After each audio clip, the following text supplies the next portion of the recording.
Greetings, future scholars of America. Welcome to the third and final installment in the Verbals trilogy, To Infinitives and Beyond.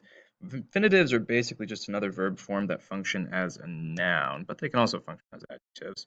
So basically, an infinitive is the word to plus the base form of a verb.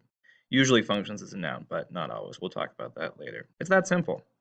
Here's an example. To referee requires training, and trainees learn to referee. Here you've got the subject and their direct object. But wait, how can you tell whether to is a preposition or part of an infinitive? Don't worry, I figured that out. I'm glad you asked. If to comes immediately before a verb, it's part of an infinitive. If it's separated by the, probably a preposition, or a or an. For example, those players want to win. That's an infinitive.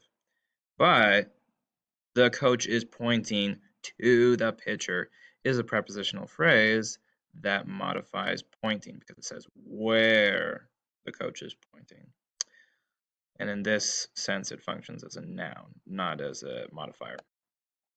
An infinitive phrase, much like a participial phrase or a gerund phrase, is a group of words that includes an infinitive and other words that complete its meaning.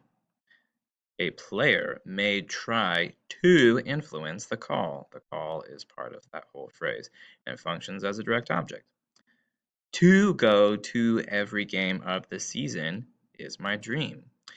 This whole thing up to season is the subject, and then is the main verb. Pro tip.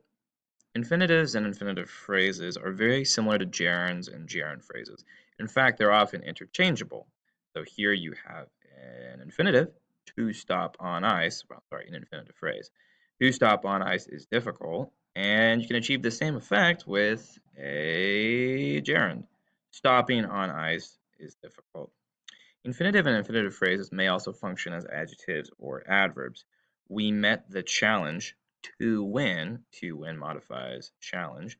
And we practice to win. Here it functions as an adverb that modifies practice.